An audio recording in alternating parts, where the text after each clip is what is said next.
মতো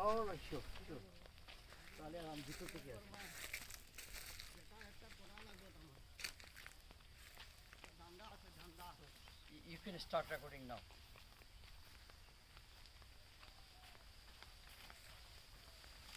It's a beautiful place. চা বাগান এখানে ফিউচার ভবিষ্যতে আমরা আলোকে নিয়ে আসবো। It's a green tea leaf, যেটা খুব অনেক দাম এই পাতা থেকে চা। Beautiful place to C.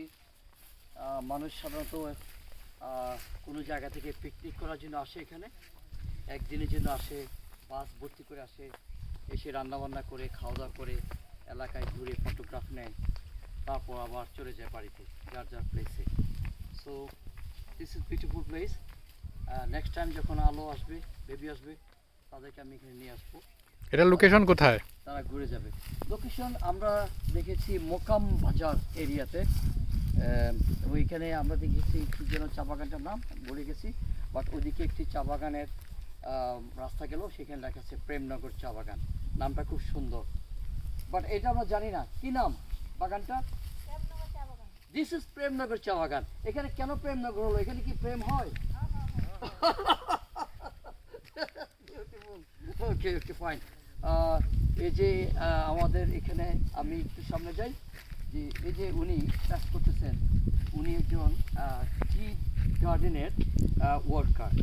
এই তারা কষ্ট করে এই বাগানগুলো পরিচর্যা করে এবং এই যে লিফ তুলে নেয়, এই লিফগুলো তারা আবার চলে যায় ইন্ডাস্ট্রিতে পৌঁছে দেয়। আর এই লিফগুলো আবার মেশিনের মাধ্যমে প্রক্রিয়াজাত হয়ে প্যাকেজিং হয়, মার্কেটিং হয়, এবং আমরা তখন সুপার মার্কেট থেকে কিনতে পারি। আর তাদেরকে তুমি যদি একটু ফোকাস করো, দেখবে তারা এই পাতাগুলো নিয়ে তাদের কাঁধের ঝুলানো ব্যাগ আছে, এই যে ব্যাগের মধ্যে রেখে দিল। তো এইভাবে তারা প্রতিদিন এই পাতা কালেকশন করে, পরিচর্যা করে, আর এইভাবে তারা জীবিকা নির্বাহ করে। সো এই দেশের অর্থনীতির জন্য তারা মানে একটা বেশি খুব অপরিহার্য ইম্পর্টেন্ট লেবার, দেশের অর্থনীতির চালিকা শক্তি। Thank you very much.